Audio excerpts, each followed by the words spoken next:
vamos a compartir una pequeña reflexión acerca de la importancia de la Biblia en la vida de la iglesia.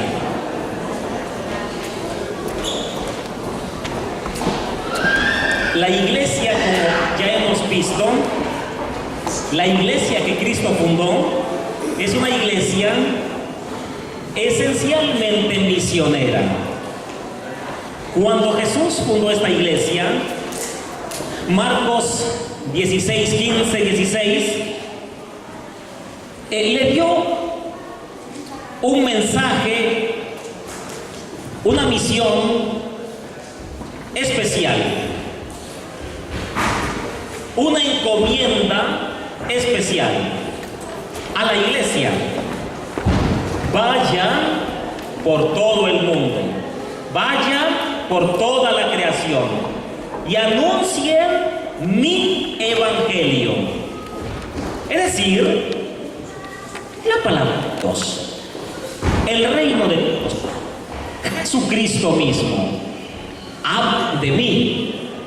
La palabra de Dios habla de Jesús, da testimonio de Jesús, del Rey Jesús vino a instaurar. Por lo tanto, la iglesia es una iglesia misionera. Jesús fundó una iglesia misionera. Los apóstoles pronto empezaron a llevar la buena noticia, el evangelio de Dios. Con el tiempo, lo que los apóstoles o algunos apóstoles escribieron, con el tiempo más adelante, la iglesia, por inspiración divina, porque había muchos problemas con algunos libros, habían libros escritos no por los apóstoles, sino por personas valientes de algún nombre de los apóstoles, escribían sus obras. Al inicio hablaban muy bonito y después ya metían lo que ellos querían dar a conocer al pueblo, su propio mensaje, sus propias ideas, que evidentemente para la iglesia eran contradicciones, herejías. Entonces la iglesia con el tiempo se reúne para definir el canon bíblico. Fue la iglesia que hace esta labor. Concilio de Hipona, Concilio de Cartago, van a definir cuáles pergaminos, cuáles libros son palabra de Dios y cuáles no. Y la iglesia católica, con la autoridad que Jesús le dio, es la que va a decir: 27 libros son los que vamos a considerar palabra de Dios, Nuevo Testamento. Y la misma iglesia es la que dice: para el Antiguo Testamento había un problema, por ejemplo, entre el canon largo y el canon corto. 39 libros del canon corto, 46 libros del canon largo, y era un problema para los judíos de alguna forma. ¿Por qué? Porque ellos, apegados al texto, a la Torá, a la ley, pues tenían ellos sus libros inspirados, digamos así, por Dios, 39 libros. Pero ¿qué sucede? Que están otros libros que ellos mismos consideran, que ellos mismos meditan, que ellos mismos leen en sus sinagogas, pero no los incluyen oficialmente al canon. Son 7 libros, los llamados libros deuterocanónicos. Entonces, para ellos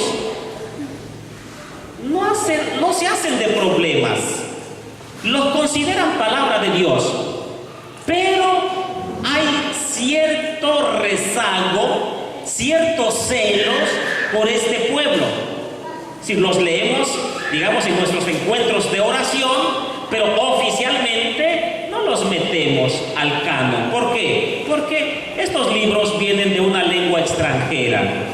La Biblia en el Antiguo Testamento, casi la Biblia del Antiguo Testamento fue escrita en hebreo, algunos pasajes en arameo, pero resulta que los libros que están leyendo en sus encuentros de oración, resulta que están escritos en griego, los otros 7 libros, que los acogen, los leen, los reflexionan, los meditan.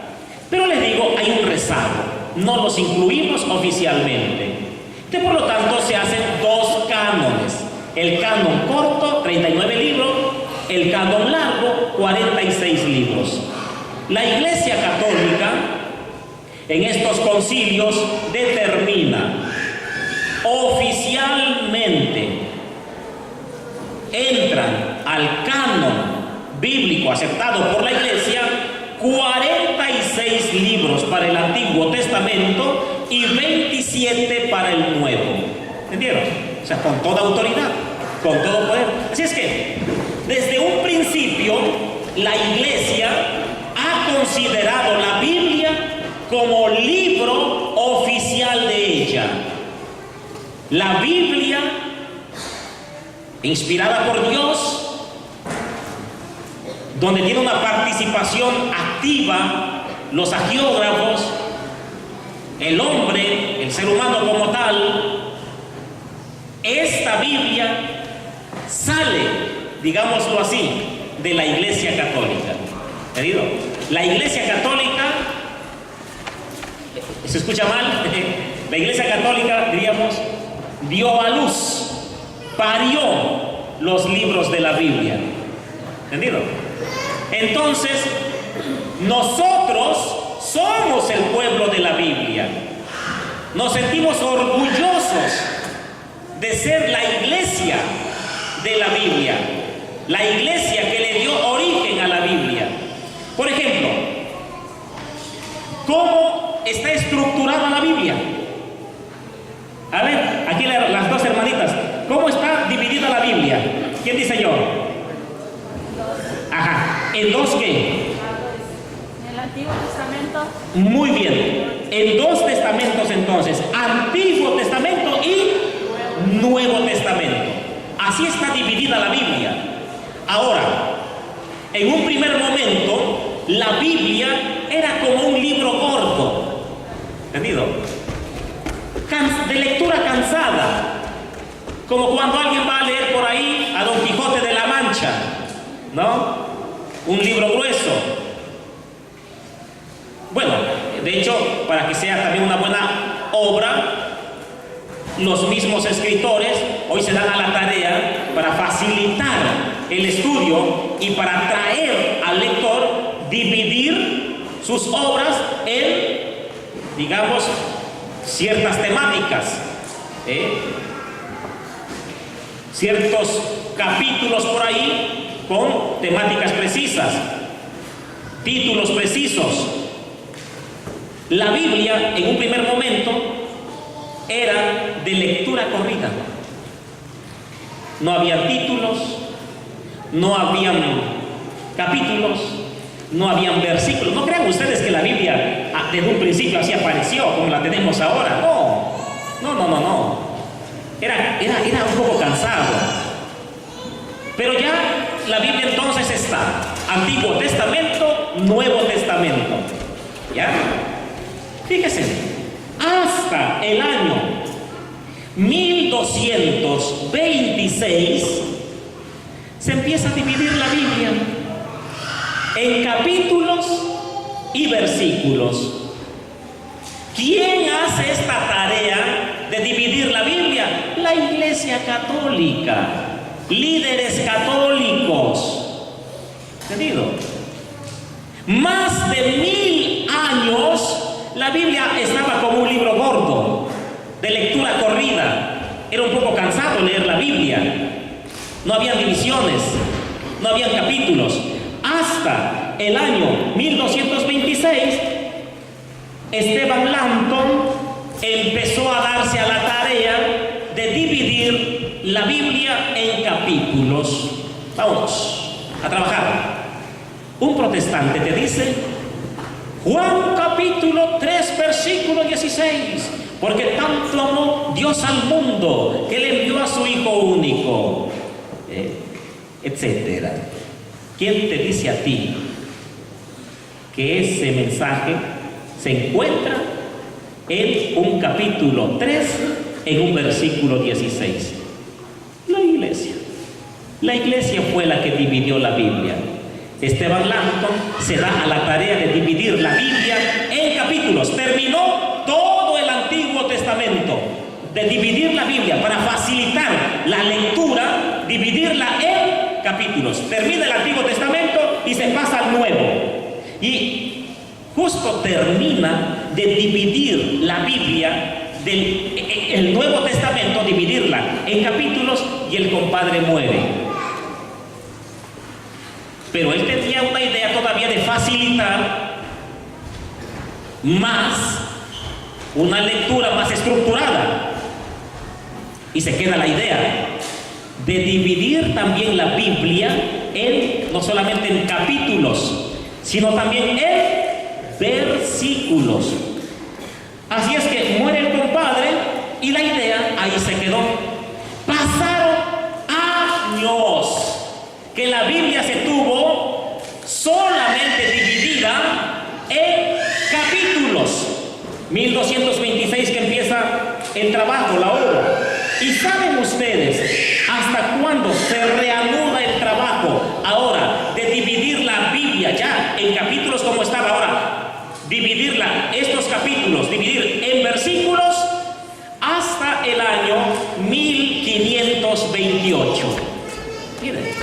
1226, 1500, más de 300 años, ¿no? Se queda la Biblia así, solo en capítulos. Sí.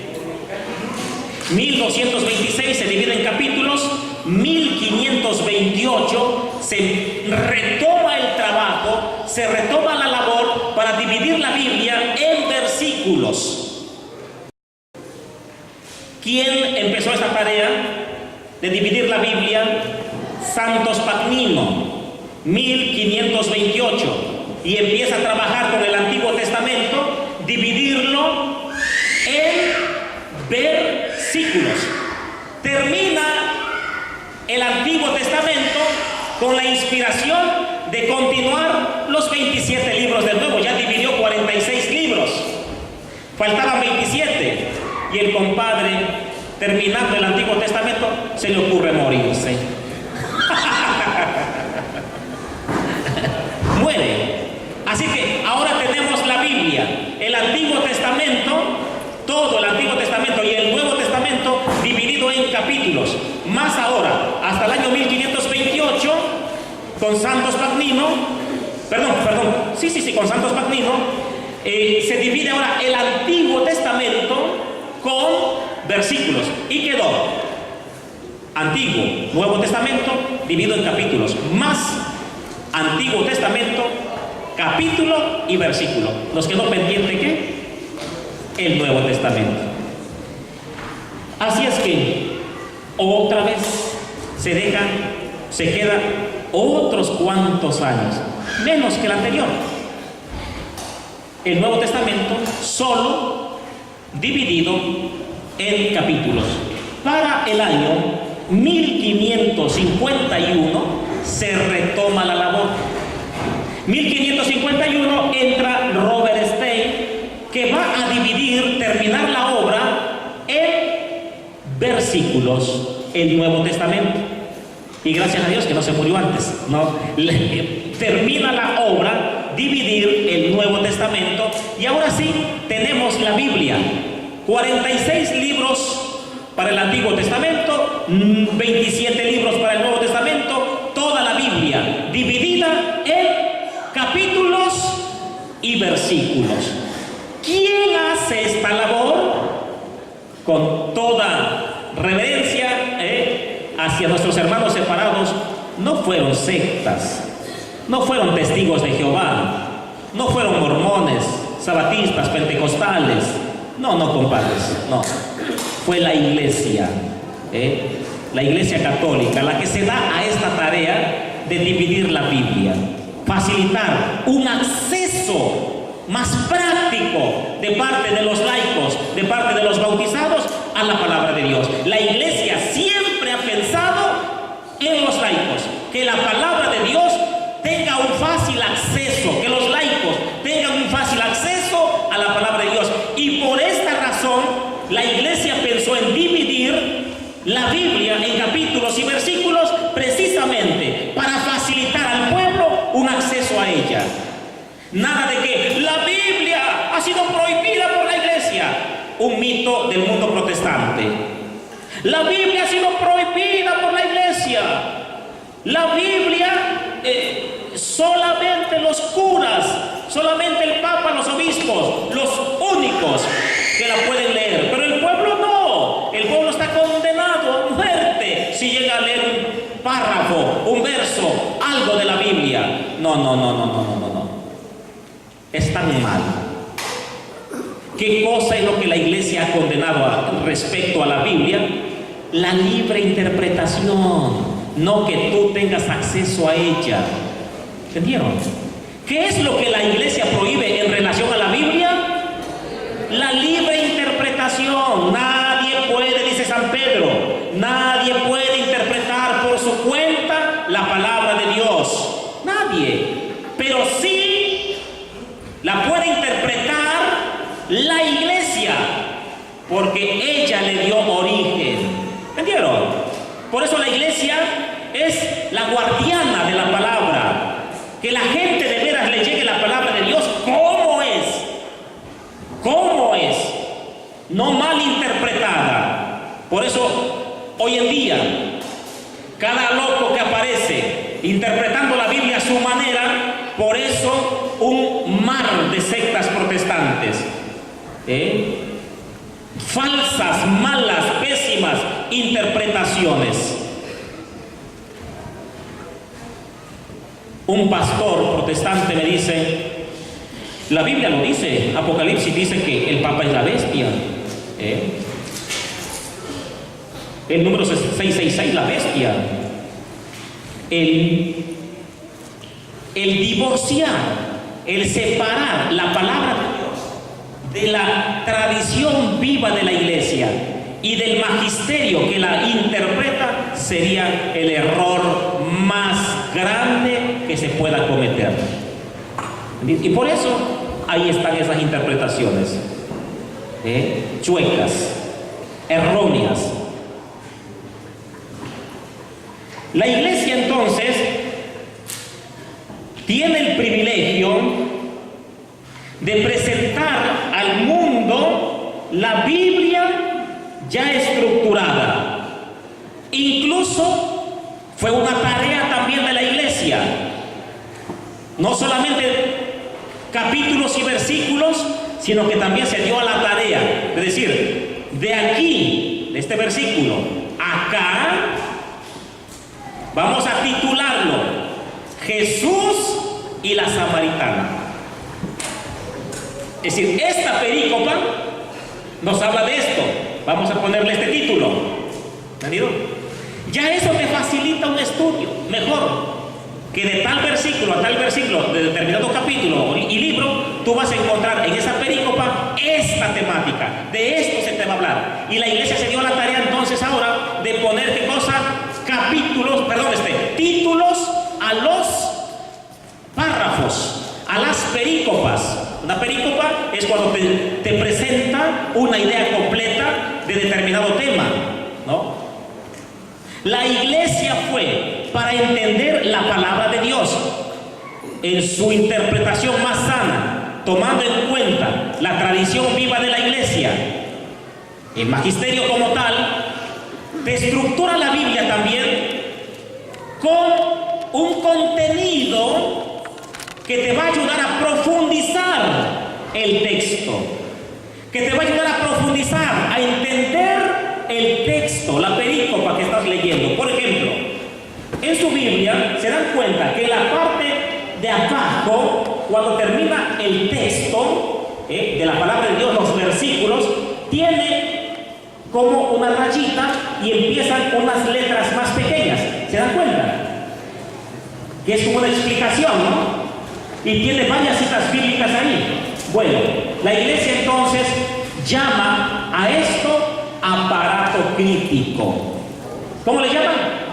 Aparato crítico. Es decir, mi tema, mi pericopa que yo tengo enfrente, la voy a entender mejor con esta enseñanza, con esta explicación que me ofrece el magisterio de la iglesia, que me ofrecen los teólogos, los que están involucrados, empapados de la palabra de Dios y que han estudiado la tradición misma de la iglesia, que han tomado en cuenta la tradición misma de la iglesia. Y ahí está una explicación con citas bíblicas, etc. A esto le llamamos aparato crítico. ¿Quién hace todo esto? La iglesia católica. Bien, por lo tanto, nos sentimos orgullosos de ser el pueblo de la Biblia. La Biblia es entonces el libro oficial de la iglesia, de los siglos más o menos 1 al siglo XII. Siempre la iglesia facilitó el estudio de la Biblia. La iglesia presentó la palabra de Dios a secas. ¿Cómo es? Querido, había un acceso ordinario a la palabra de Dios. Desde que se inicia la iglesia, siglo I hasta el siglo XII, un acercamiento, un acceso directo a la palabra de Dios.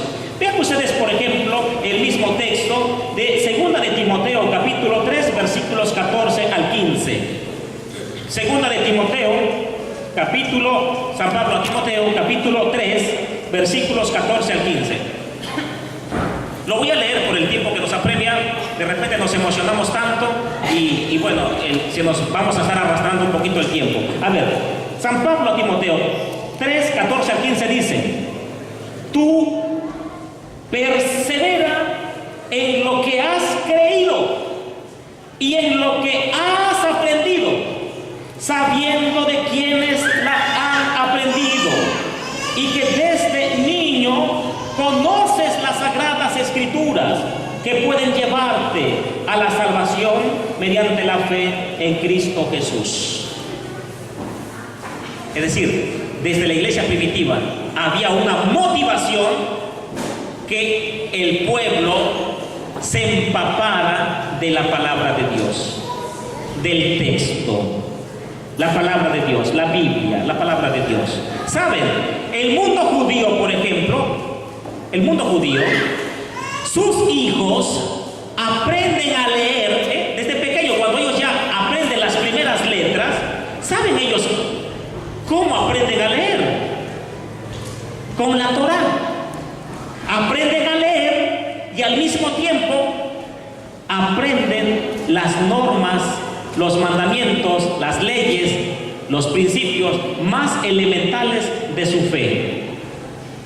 Aprenden a estudiar con la Torá, con la Biblia. Qué bueno sería que los padres, sobre todo, porque a veces, que los maestros se hagan cargo de la educación de mis hijos. A ver, esto está medio mal. Esto está mal. Los padres son los primeros responsables de la educación de sus hijos, no los maestros. ¿Entendido? Y qué bueno sería que en casa los padres, los adultos, se hicieran responsables de la educación de sus hijos y empezaran precisamente porque ellos conocieran las reglas de fe, las normas de fe, la palabra de Dios. Qué bueno sería esto. Así es el pueblo judío.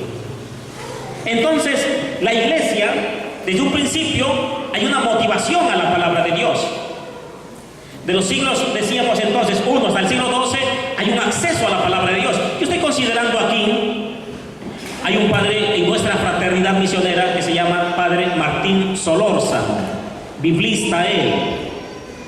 Y estoy compartiendo aquí con ustedes una de sus investigaciones en relación precisamente a este aspecto de la Biblia como libro fundamental en la vida de la iglesia. Y creo que me da atención algunos aspectos que son bien interesantes, que se han reflexionado. Fíjense, así como tenemos en la palabra de Dios hechos concretos, hay muchas citas bíblicas, el tiempo nos apremia. Pueden apuntar otra, por ejemplo, la de Hechos de los Apóstoles, capítulo 4, versículo 32. Hechos, capítulo 1, versículo también 42, si no mal recuerdo, que habla lo mismo, tiene el mismo significado. Cuando dice, y acudían asiduamente a la enseñanza. ¿Le vieron? Asiduamente a la enseñanza. ¿Qué cosa? ¿Cuál era la enseñanza? La palabra de Dios. No iban a ver ahí no sé, una revista de vaqueros, una novela, ahí, no, Condorito, no. Acudían asiduamente a la enseñanza, es decir, a la enseñanza de la Biblia, la palabra de Dios. Pues bien, así como hay muchos testimonios en la Biblia, vamos a ver rápidamente cómo en el caminar mismo de la iglesia, la Biblia ha sido el libro fundamental.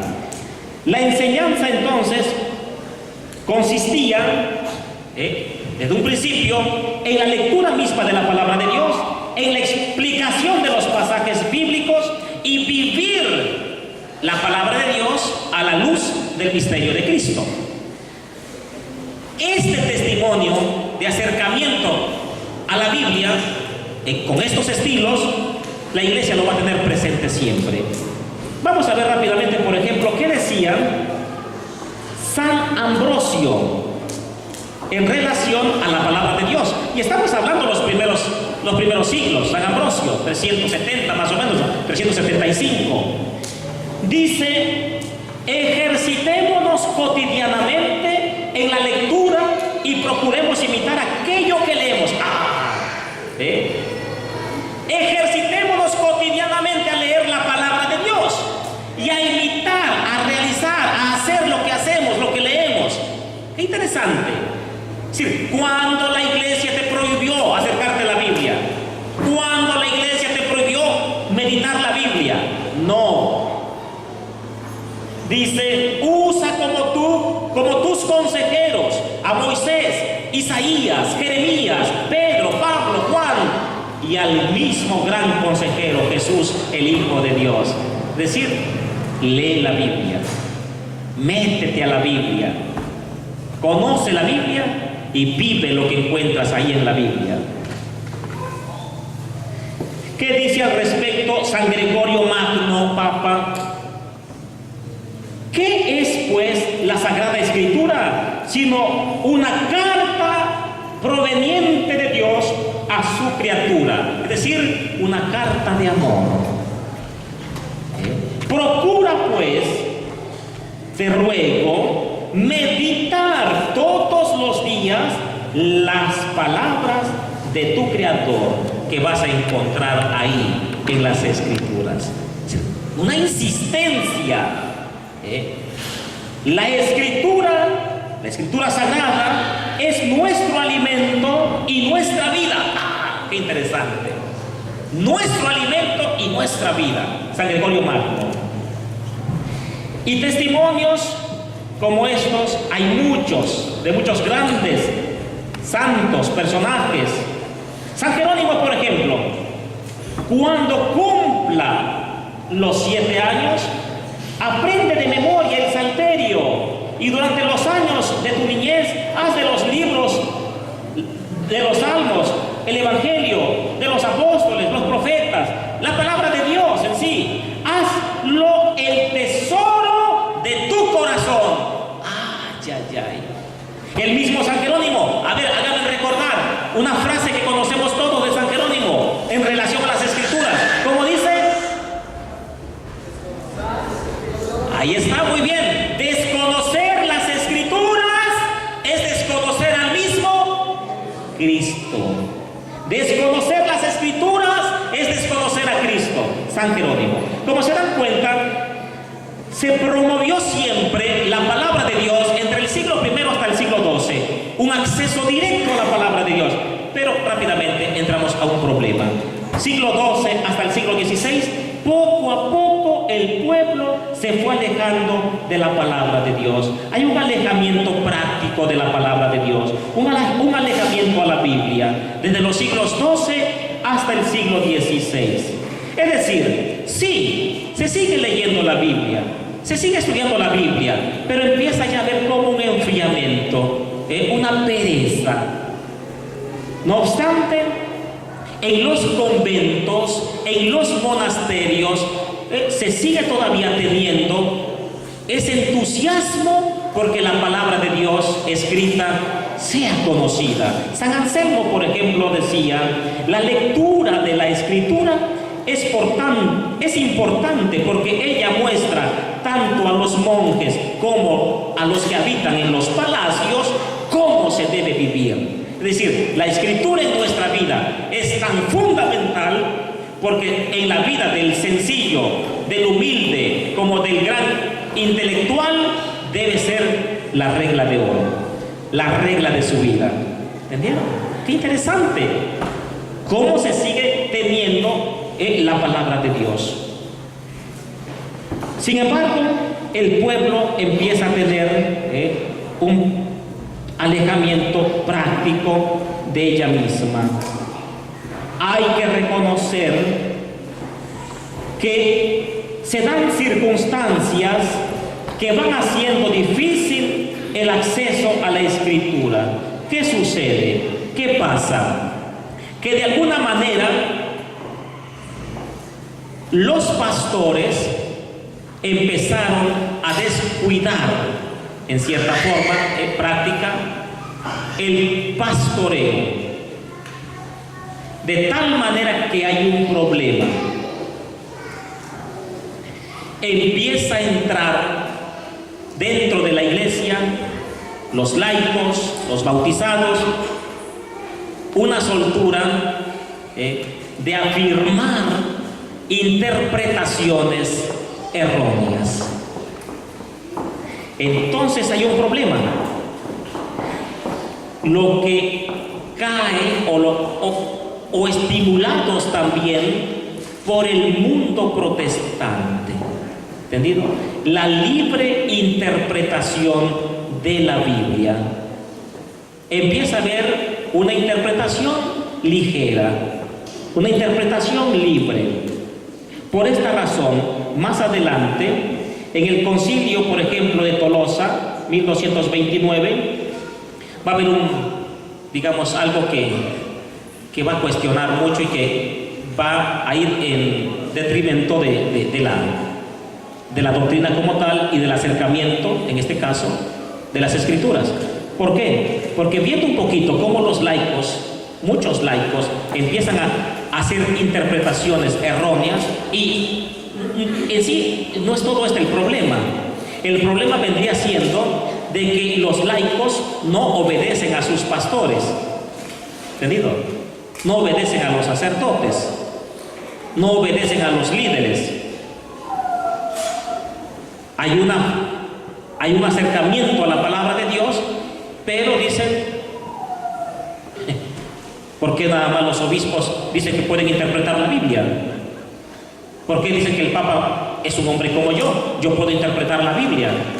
O sea, en el mundo de los laicos, católicos, el mundo católico, ¿entendido? Entonces yo puedo interpretar la Biblia también a mi manera. Entonces en este concilio se opone a una lectura, digamos, abierta, libre en su interpretación en relación a los laicos. Es decir, basta, no.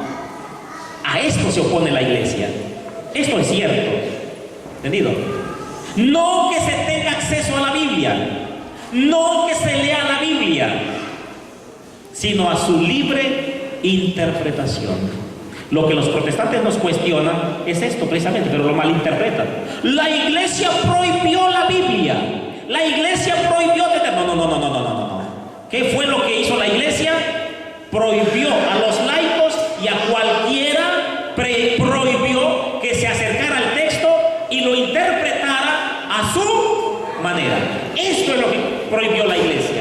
Y en este concilio, en este año, hay como el Papa pone orden. Pero decíamos, ¿en qué de alguna forma desfavoreció? De que no hay una atención ahora, es decir, se intenta solucionar el problema, pero se queda todo esto a medio camino. No empieza a haber una atención de un pastoreo personificado, de liderazgo, de acompañamiento. Y entonces, ¿qué sucede? Para los siglos ahora 16 hasta el siglo XX, resulta que habrá un alejamiento más todavía de la palabra de Dios, y un alejamiento práctico de la palabra de Dios, un abandono prácticamente. ¿Entendido? 1517, 1521, con el problema de la reforma, Martín Lutero va a decir lo mismo. ¿No? Cada quien puede interpretar la Biblia a su manera. Cada quien lea la Biblia e interprétela a su manera. El hombre, el ser humano, tiene la capacidad de interpretar la Biblia. Y con Martín Lutero, en esos tiempos, va a empezar, digamos, la promoción, porque va a ser la traducción de la Biblia, va a empezar diferentes traducciones. De hecho, la primera traducción al español que se hace de la Biblia, la primera traducción va a ser del mundo protestante, la Reina Valera. ¿Entendido? La primera Biblia que se traduce al español va a ser del mundo protestante, en relación a lo que decía Martín Lutero. No, fácil acceso a la palabra de Dios. Eso está bien. Fácil acceso a la palabra de Dios. ¿Dónde está el error? Y cada quien que la interprete como la entienda. Libre interpretación. Todos tenemos capacidad para interpretar la Biblia. No. Aquí es donde la iglesia dice alto. No es así. Es como decir, yo tengo un carrito y lo saqué en la Ford. Se me descompone. Pero me queda cerca la Nissan. Y voy con la Nissan. Digo, oiga, no puedo andar. Apenas lo pruebo. Llegué aquí y me lo podían arreglar. Y me dice, mire, ¿podría regresar usted en una semana? Y en una semana se lo tenemos listo. ¿Y por qué una semana?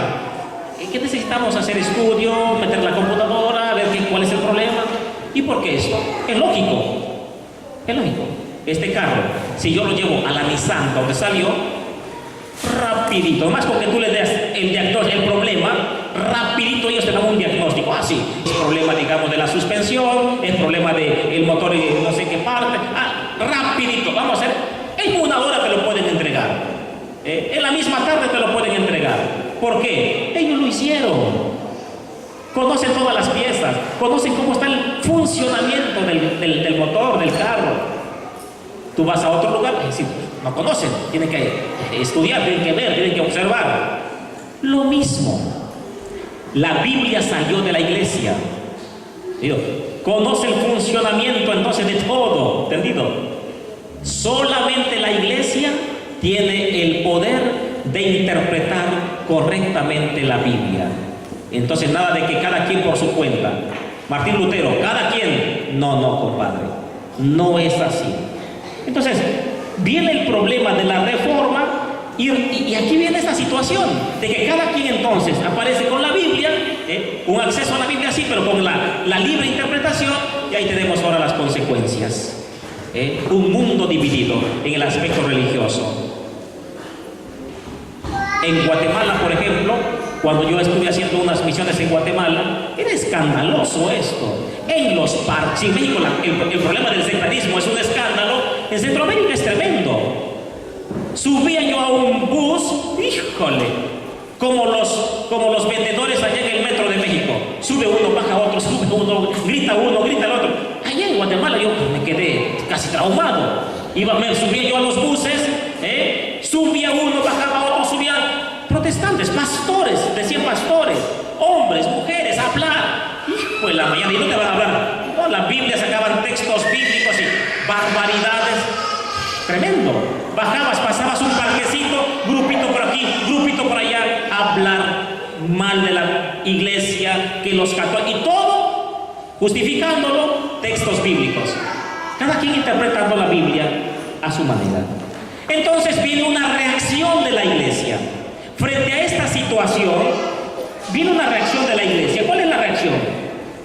Con el Concilio de Trento, en los años 1545, más o menos 1563, más o menos, se va a subrayar una vez más la importancia de la palabra de Dios, que se debe, digamos, presentar al pueblo y que tenga un acceso práctico, el pueblo que tenga un acceso práctico y que haya, digamos, una preocupación de parte de los pastores,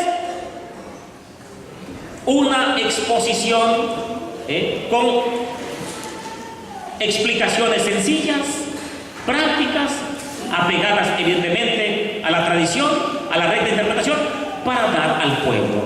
Entonces Trento una vez más se empezó a preocupar, pero el mal ya está. El mal ya está. El pueblo se empezó a alejar de la Biblia. Hoy en día, por ejemplo, tú ves a alguien con la Biblia en la mano, tú dices, es protestante. O la gente dice, es protestante. Porque se han acostumbrado a ver al mundo protestante con la Biblia en la mano. ¿Entendido?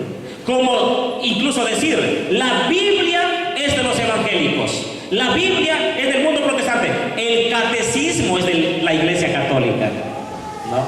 ¿Y por qué? Porque estos señalamientos, es que cuando está este problema de que hay un alejamiento práctico de la palabra de Dios y los pastores no reaccionan, ¿sí? El pueblo prácticamente se olvida del texto, se olvida de la Biblia. ¿Cómo quiso recuperar la iglesia al pueblo para que hiciera un acercamiento al texto, a la Biblia?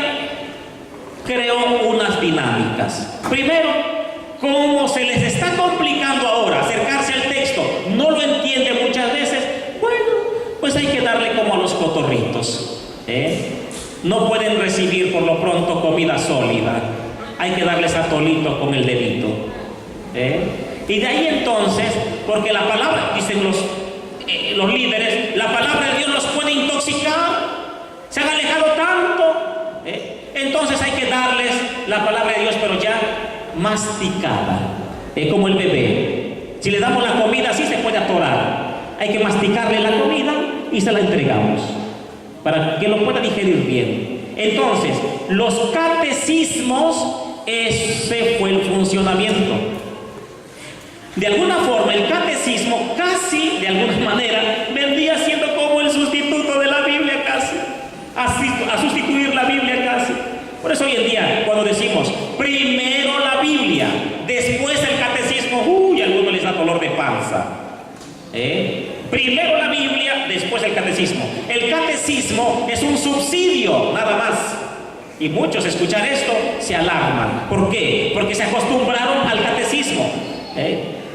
Incluso, si ven el catecismo, vean es decir, la doctrina, hay que entregarla ahora al pueblo, pero explicadita. Pero tú ves el mismo catecismo, vean el catecismo de la Iglesia Católica, vean los catecismos que propone la Iglesia. Muchas veces llega a ser hasta más complejo de entenderlo que meterse al mismo texto. ¿Entendieron? Pero bueno, el pueblo se acostumbró de alguna forma al catecismo. Y otra forma de acercar al pueblo, una vez más, a la palabra de Dios, a la vida de piedad, un ambiente de fe, y que esto ayudara a madurar como un trampolín para una vez más retomar la Biblia, fue precisamente el catecismo, y dos, la religiosidad popular. Entonces empezó a promover la religiosidad popular, rosarios, visitas a santuarios, veneración a los grandes santos. Entonces, con esto de la vida de piedad, se quiso entonces mantener al pueblo cercano y darle un poquito de calor, darle un poquito de oxígeno. Pero ¿qué sucedió? Se está saliendo de control esto. En muchos ambientes, esta cuestión no ha sido el trampolín para llegar a la Biblia y mantener una vida de piedad, una vida de fe empapada con la palabra de Dios. No, en muchos lugares hay un desconocimiento tremendo de las Escrituras, y muchos pueblos simplemente se están oxigenando con la religiosidad popular. La Biblia ni la conocen, y el problema es que en muchos sectores, en muchos lugares, la religiosidad popular a la cual ellos se han acercado y de la cual se están oxigenando, resulta que ha rayado en un paganismo. ¿Entendido? En paganismo y en idolatría. Tremendo es esto. Se ha salido de control la cosa. Conclusión. Para frenar, digamos, o mejor dicho, para motivar al pueblo cristiano un acceso a la palabra de Dios, habría que darle más importancia, evidentemente, a la Biblia como tal que al catecismo. ¿Entendido? Al pan, pan, al vino, vino.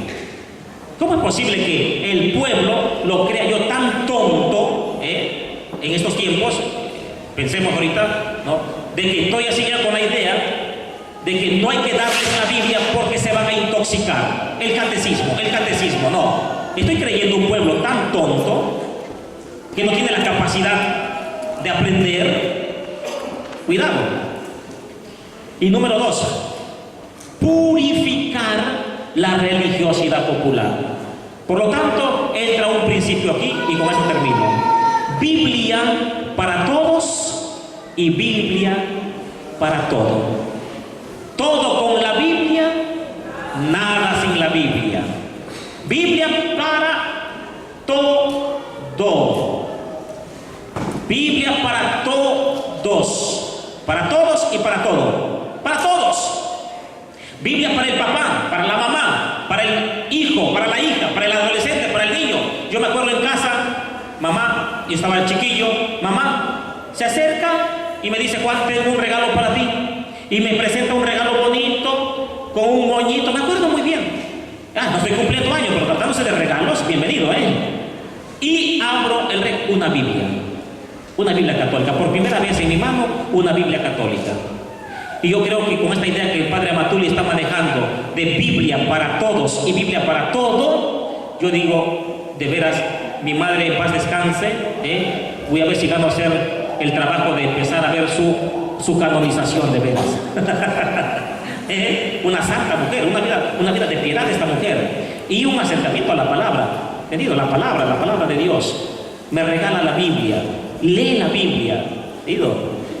Bueno, todos, no una Biblia para la casa, no una Biblia para toda la casa, no, una Biblia para cada quien. Y Biblia para todo. En la catequesis, Biblia. En la misa, Biblia. En la religiosidad popular, Biblia. En los ministerios, Biblia. En los encuentros de oración, Biblia. En los congresos, Biblia. ¿Entendido? Así vamos a hacer. Nosotros mismos, como pastores, como líderes, vamos a hacer que el católico, una vez más, recobre el puesto que ha tenido siempre la Iglesia en relación al texto sagrado. Que sepa que la Biblia no es de lejano alcance, no es que no se pueda entender. La Biblia es el libro, debe ser considerado como el libro más bello, más hermoso del pueblo cristiano católico. Como dice el Padre, la Biblia debe ser considerada como la cabecera de cada católico. El libro más amado, el libro más querido. Y de esta manera entonces vamos a hacer que el pueblo siga acercándose a la palabra de Dios, pero con una responsabilidad de parte de los pastores de darles el alimento sólido, tampoco abandonarlos. Que el Señor nos ayude en esta ardua tarea, en esta ardua labor, ya que todavía estamos muy lejos de que hoy en día el libro, la Biblia, sea de veras el libro fundamental, principal en la Iglesia. ¿Entendido? Hay una deficiencia en este aspecto. Ojalá entonces que la Biblia se convierta en el libro más querido por todos nosotros.